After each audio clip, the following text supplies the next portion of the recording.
Well, as you can tell by the beginning pictures and of course the title of the video, this is specifically targeted towards cell phones and a actual camera.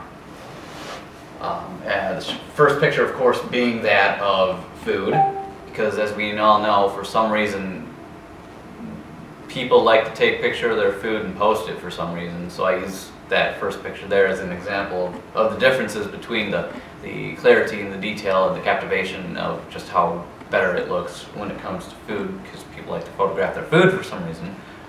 Some people actually going as far as standing up on their chairs and, you know, full on standing up like all the fucking way and doing that just so they can take a picture of their goddamn food, you know, going way out of their way out in public, being absolutely egregious. But there's that.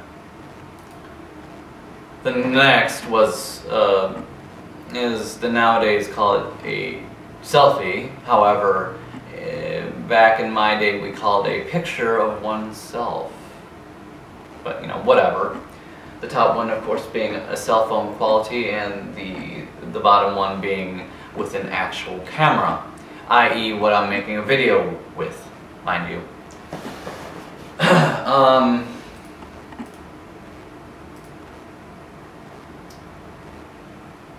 You know, what I don't get is this whole crappy quality cell phone, or otherwise as I usually call it, shitty cell phone quality photos and videos trend. I genuinely don't understand it. I really don't.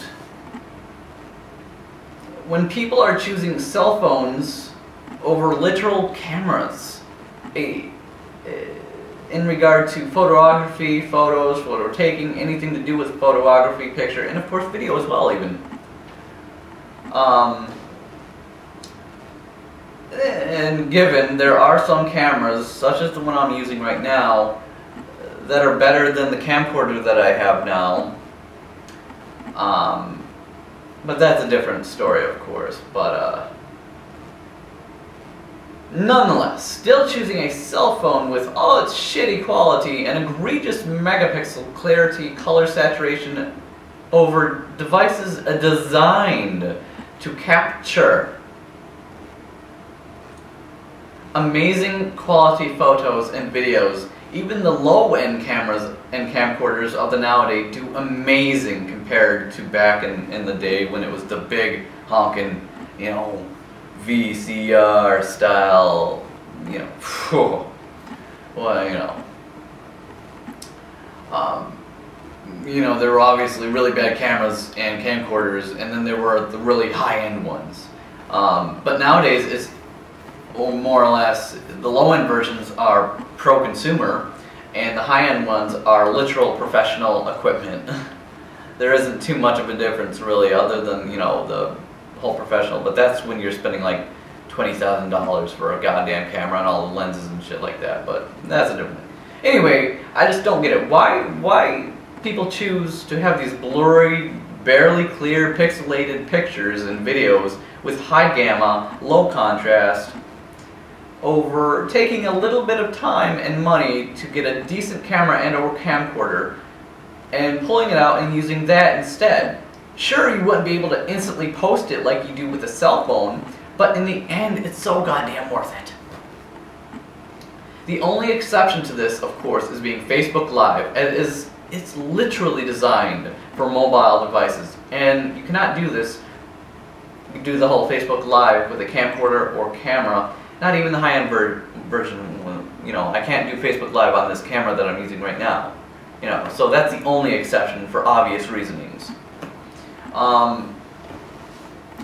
You see, the thing with instant gratification is it takes too damn long. And being that it's a shortcut to having a good photo and video, as we all know with shortcuts, is a shortcut, you know, they lead to long delays. But in this case, it leads to horrible, shitty quality. Almost unworthwhile pictures and videos. little bit of time invested in pulling out a camera instead of a cell phone, and a little bit of time putting the photos and videos on your computer and doing whatever to them and then uploading is truly worth it. Along with that, it doesn't make you look some high school teenage girl obsessed with her fucking cell phone for the first time. Like when you know, some 9th grade chick gets a cell phone for the first time and they're just like, cell phone, you know.